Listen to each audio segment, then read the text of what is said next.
according to reports in Israel, Israeli officials believe that if an understanding is reached between the United States and Iran over the nuclear deal, the Biden administration will avoid calling this an agreement.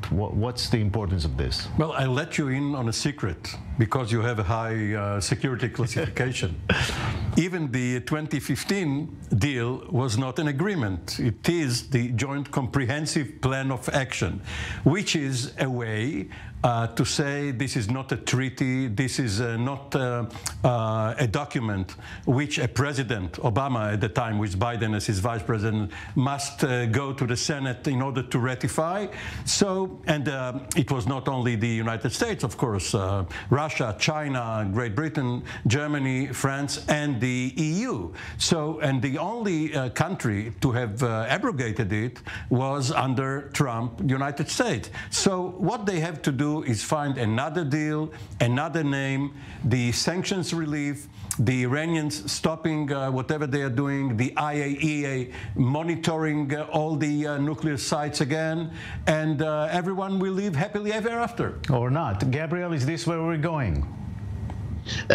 Thank you for having me, and your guest is quite right. The last deal wasn't a treaty, even though it looked like one and had all the characteristics of one. But they tried to do that so that they could circumvent the U.S. Congress and prevent them from having a say in blocking what was happening.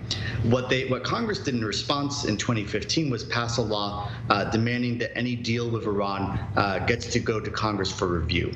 And so what I'm hearing is that the administration is trying to circumvent that by just having informal, unwritten understandings between Iran and the United States. So it'll be in people's heads, and it won't be written down. And that's how they're going to try to get this deal forward. It is not going to be nearly as comprehensive as the JCPOA. It is probably something that they are negotiating just small sanctions relief for a small reduction in Iranian nuclear activity and enrichment. But you're still going to see massive opposition in the U.S. Congress if that is what's going on. It's not clear whether this deal is going to be fulfilled or not. They've had 2.5 years of talks now and nothing solidified. So take it with a grain of salt that they can actually get to any arrangement. Mm-hmm. Jacob, two people who love each other, gender neutral, decide to live together, to cohabit. Why call it a marriage? They simply share a household.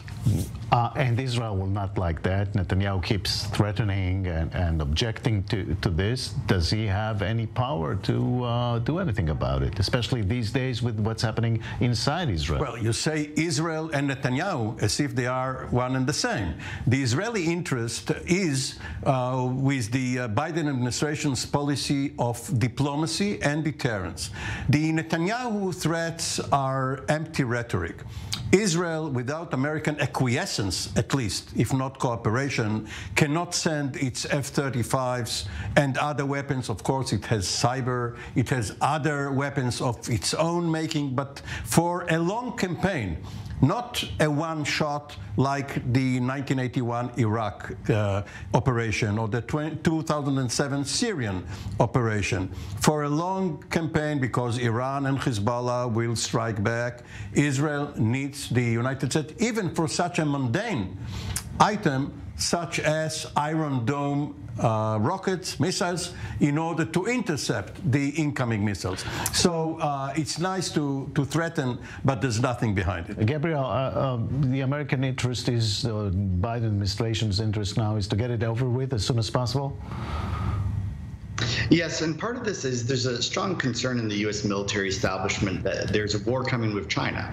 And there's a lot of debates inside the Pentagon now of whether we should have military assets in the Persian Gulf near Israel at all, or whether we should be moving those towards Taiwan. And so the idea that you can resolve this or at least push away the problem for a couple of years is very tempting to the Biden administration. But at the end of the day, this problem could keep coming on in 5 years from now when there is an actual war with China. So there's no perfect time for a deal. There's no perfect way to solve these problems. They're going to continue on. And the question is, will Iran be stronger today, or will it be stronger 5 years from now? That's one of those considerations that Israeli and U.S. military planners need to make. Iran is buying missile defense systems now from Russia. That's going to make it incredibly difficult for any Israeli military strike on Iranian facilities. Right. We'll leave it at that. Thank you very much, both of you.